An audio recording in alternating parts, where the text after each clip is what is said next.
और पंजाब की अलग अलग जेलों में बंद ड्रग्स माफिया मोबाइल फोन से ड्रग्स सिंडिकेट चला रहे हैं। वो व्हाट्सएप कॉल के जरिए पाकिस्तान में बैठे माफिया को ड्रग का ऑर्डर देते हैं और कराची में बैठा तस्कर बोट के जरिए नशे की बड़ी खेप हिंदुस्तान भेज देता है, जहां समंदर में ही ड्रग्स पैडलर कंसाइनमेंट रिसीव कर लेता है और फिर सड़क के रास्ते ड्रग्स पंजाब के अलग अलग डिस्ट्रिक्ट्स में भेज दिए जाते हैं। जी हां, गुजरात एटीएस की टीम ने पाकिस्तान से ड्रग्स की भेजे गए तीन कंसाइनमेंट को बरामद किया है और तीनों ही दफे इसका लिंक पंजाब की जेलों में बंद ड्रग्स माफिया से जुड़ा है। आखिर कैसे जेल के अंदर से ड्रग्स माफिया चला रहे हैं पंजाब में सिंडिकेट, देखिए इस स्पेशल रिपोर्ट में। इंडियन कोस्ट गार्ड की टीम ने आज भारतीय समुद्री सीमा में घुसे एक पाकिस्तानी बोट से 40 किलो हेरोइन बरामद किया। बरामद किए गए ड्रग्स की कीमत तकरीबन 200 करोड़ रुपए बताई जा रही है। इंडियन कोस्ट गार्ड ने ड्रग्स तस्करी के लिए आए उस बोट से 6 पाकिस्तानी नागरिकों को भी गिरफ्तार किया है। लेकिन ये पहली बार नहीं है जब भारतीय समुद्री सीमा में ड्रग्स तस्करी करते कोई पाकिस्तानी गिरफ्तार हुआ हो। दरअसल पाकिस्तान लंबे वक्त से भारत में ड्रग्स की तस्करी में जुटा है। पिछले महीने भी मुंद्रा पोर्ट में कंटेनर में छिपा कर लाए गए 75 किलो ड्रग्स का कंसाइनमेंट पकड़ा गया था, जबकि पिछले साल नवंबर की बात करें तो मोरबी, द्वारका और जामनगर से 146 किलो ड्रग्स का बड़ा कंसाइनमेंट पकड़ा गया था, जिसकी अंतर्राष्ट्रीय बाजार में कीमत तकरीबन 800 करोड़ से ज्यादा बताई जाती है। पिछले 2022 का अगर हम आंकड़ा देखें तो गुजरात एटीएस ने 1328 किलो कॉन्ट्राबैंड जो है नारकोटिक्स का सीजर किया है, जिसकी कीमत कुल 6,640 करोड़ रुपया है और इसमें कुल 31 आरोपी गुजरात एटीएस ने पकड़े हैं, जिसमें से 22 तो पाकिस्तानी हैं और 3 अफगानी नेशनल्स हैं। और ये जो 2022 का आंकड़ा है ये 2021 के कंपैरिजन में खूब अधिक है।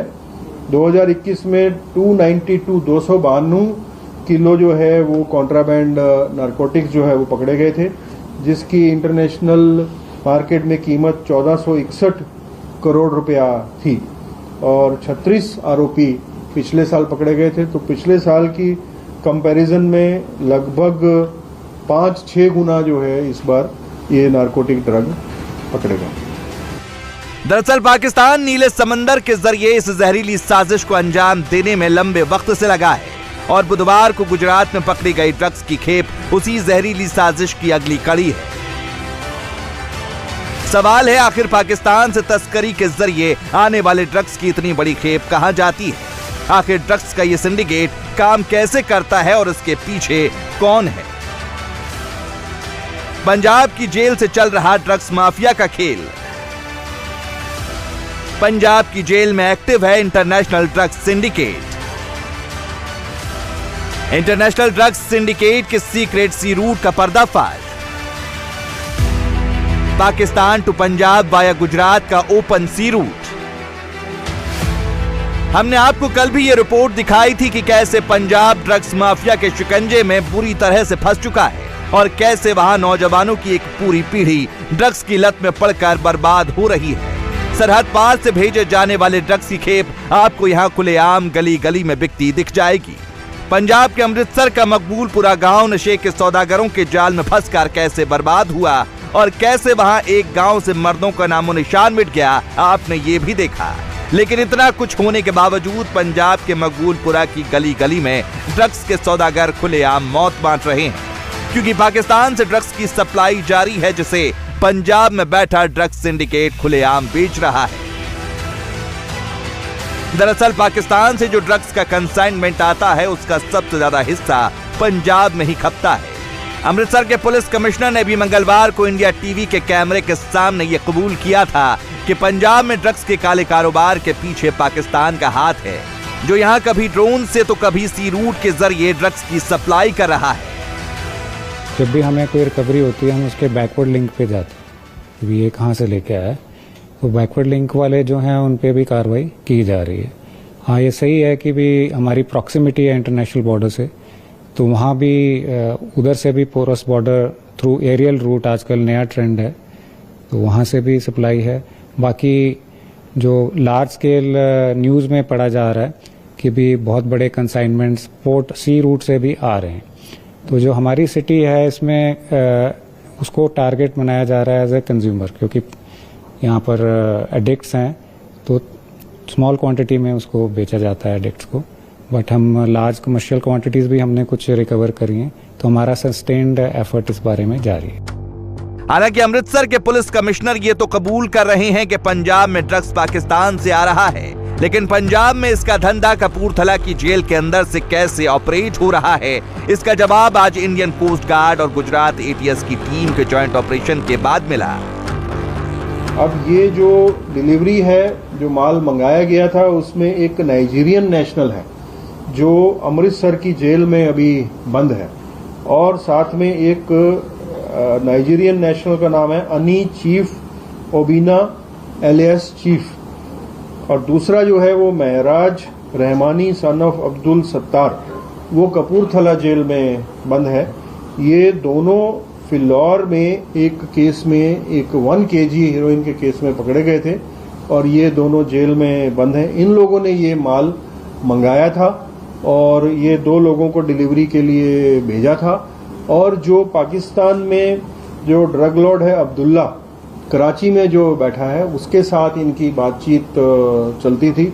उसने बोट अल तियासा के थ्रू ये हेरोइन इंडिया में भेजा, और ये जखाऊ के पास में से इसको पकड़ा गया है, और इसको आगे इनको दिल्ली और पंजाब की तरफ ले जाना था, और अभी इन लोगों की और पूछपरछ करेंगे तो और इसमें डिटेल और क्या क्या है वो मालूम पड़ेगा। पंजाब में जेल से चल रहा ड्रग्स सिंडिकेट। पंजाब की जेल से आया ड्रग्स का ऑर्डर। कपूरथला जेल में बंद नाइजीरियन नागरिक हैं किंगपिन। अनी ओबिना उर्फ चीफ और महराज हैं मास्टरमाइंड। बरामद ड्रग्स की कीमत 200 करोड़ रुपए। गुजरात एटीएस के मुताबिक उन्हें इस बात की पुख्ता खबर मिली थी कि पाकिस्तान में बैठे इंटरनेशनल ड्रग्स माफिया ने पंजाब की जेल में बंद ड्रग्स सिंडिकेट के ऑर्डर पर सी रूट के जरिए ड्रग्स की बड़ी खेप हिंदुस्तान भेजी है, जिसकी खबर इंडियन कोस्ट गार्ड को दी गई। गुजरात एटीएस के मुताबिक बुधवार को इस इनपुट के आधार पर जब इंडियन कोस्ट गार्ड की पेट्रोलिंग टीम की नजर भारतीय समुद्री सीमा में 6 मील अंदर घुसाए पाकिस्तानी बोट पर पड़ी, तो इंडियन कोस्ट गार्ड ने उस बोट को कब्जे में ले लिया और उसमें सवार 6 पाकिस्तानी तस्करों को गिरफ्तार कर लिया। जांच के दौरान इंडियन कोस्ट गार्ड की टीम को उस पाकिस्तानी बोट से 40 किलो हीरोइन मिला, जिसकी अंतर्राष्ट्रीय बाजार में तकरीबन 200 करोड़ रुपए कीमत बताई जा रही है। ये एक सफल ऑपरेशन गुजरात एटीएस और इंडियन कोस्ट गार्ड ने मिलजुल कर किया है। जखाऊ से लगभग 50 नॉटिकल माइल दूर एक सीजर हुआ है, जिसमें ये पाकिस्तानी बोट अल तियासा नाम की बोट है, और उसमें 6 पाकिस्तानी नेशनल जो हैं वो सवार थे, और उनके पास से 40 किलो हीरोइन रुपया 200 करोड़ की वो बरामद हुई है। और इसमें साथ साथ जो 2 आरोपी जो ये मटेरियल लेने के लिए आए थे, सरताज सन ऑफ ओस्मिल मलिक जो वेस्ट दिल्ली का रहने वाला है, और दूसरा जग्गी सिंह सन ऑफ वीरपाल सिंह, ये भी वेस्ट दिल्ली का रहने वाला है। ये दोनों भी जो डिलीवरी लेने के लिए आए थे, इनको दोनों को भी पकड़ा गया है। इस तरह से 6 आरोपी पाकिस्तानी और 2 दूसरे आरोपी रिसीवर, ऐसे करके 8 आरोपी पकड़े गए हैं। बोट पकड़ी गई है और एक 4 व्हील गाड़ी भी इनके पास से मिली है। हैरानी इस बात की है कि ड्रग्स के शिकंजे में फंसे पंजाब की हालत दिनों दिन बदतर होती जा रही है। बावजूद इसके पंजाब पुलिस इस समस्या को लेकर संवेदनशील नजर नहीं आ रही, जबकि पुलिस के पास इस बात के पक्के सबूत हैं कि पंजाब के अलग अलग जेलों में बंद बग्गा खान उर्फ बूटा खान और भोला शूटर जैसे कुख्यात अपराधी लगातार जेल के अंदर से पंजाब में ड्रग्स सिंडिकेट को ऑपरेट कर रहे हैं, और उनके ही ऑर्डर पर पाकिस्तान से लगातार अरबों रुपए के ड्रग्स पंजाब भेजे गए। हालांकि गुजरात एटीएस की चौकसी से अब तक हजारों करोड़ रुपए के ड्रग्स पकड़े जा चुके हैं, बावजूद इसके पंजाब पुलिस नींद से नहीं जाग रही। पंजाब की अलग अलग जेलों में बंद ड्रग्स माफिया लगातार जेल के अंदर से ही ड्रग्स सिंडिकेट को ऑपरेट कर रहे हैं। गुजरात एटीएस इस बारे में पंजाब पुलिस को कई बार सूचित भी कर चुकी है। लेकिन अभी तक पंजाब पुलिस इन नशे के कारोबारियों पे नकेल कसने में क्यों कामयाब नहीं हुई है इसका तो पता नहीं, लेकिन एक बात जरूर तय है कि पंजाब को नशे का हॉटस्पॉट बनाने का जो ये खेल है पंजाब की जेलों से ही चल रहा है। गुजरात एटीएस ने एक बार फिर अपनी जिम्मेदारी निभाते हुए ये सारी सूचनाएं सार्वजनिक की हैं। अब देखना यह है कि पंजाब के नौजवानों को नशे के इस दलदल से निकालने के लिए पंजाब सरकार कोई ईमानदार कोशिश करती है या फिर पंजाब को इस दलदल में यूं ही धंसने दिया जाएगा। पिछले कुछ महीनों में पंजाब में हालात बद से बदतर हुए हैं। खासकर पंजाब में कानून व्यवस्था के मुद्दे को लेकर लगातार सवाल उठ रहे हैं। सिंगर मूसेवाला का मर्डर हो या फिर जेल के अंदर से चल रहे ड्रग्स सिंडिकेट का नेटवर्क, रिपोर्ट बताती है कि अपराधियों ने सारी प्लानिंग जेल के अंदर ही बैठकर की।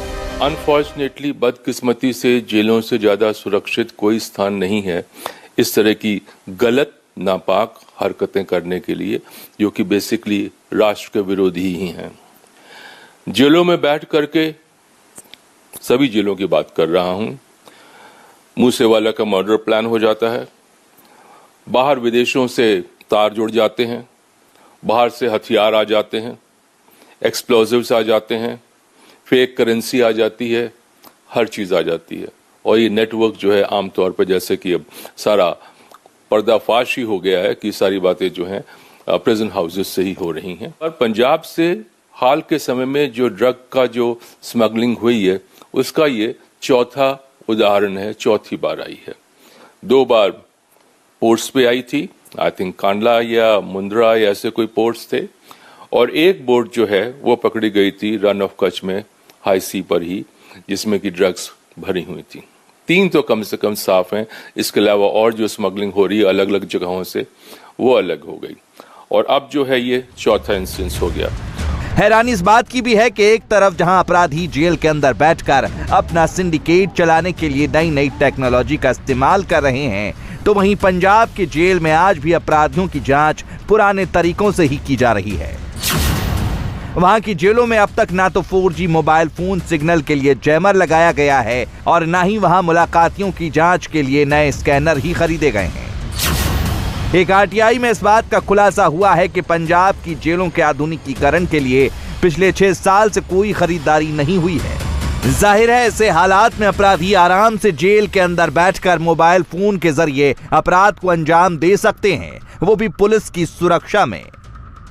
पंजाब में नशे के सौदागरों को नेस्तो नाबूद करने के वादे के साथ 2 पार्टियां बारी बारी सत्ता में आई, लेकिन पंजाब की हालत आज भी जस की तस है। और अब चुनाव गुजरात में है। आम आदमी पार्टी का पूरा फोकस इस वक्त गुजरात के चुनावों पे है, लेकिन जिन वादों के साथ, जिन प्रॉमिसेस के साथ आम आदमी पार्टी पंजाब में सत्ता में आई, सत्ता में आते ही उसने वो सारे वादे भुला दिए। पंजाब में आज भी नशे का कारोबार इसी तरह से चल रहा है। वहाँ का जो नौजवान है वो अभी भी ड्रग्स माफिया के निशाने पर है, और इसीलिए जब गुजरात में उससे ये सवाल पूछे जाएंगे तो आम आदमी पार्टी के लिए इन सवालों का जवाब देना मुश्किल होगा। उसका कोई जवाब उनके पास नहीं होगा कि आखिर क्यों पंजाब की जनता को ड्रग्स माफिया का चारा बनने के लिए छोड़ दिया गया है। और ऐसे में जब केजरीवाल पूरे जोर शोर के साथ गुजरात में जुटेंगे और उनसे ये सवाल पूछे जाएंगे तो उनको भी इन सवालों का जवाब देना मुश्किल पड़ेगा। इंडिया टीवी हर वक्त हर जगह डाउनलोड करने के लिए सर्च करें India TV news Google play store या ऐप स्टोर पर।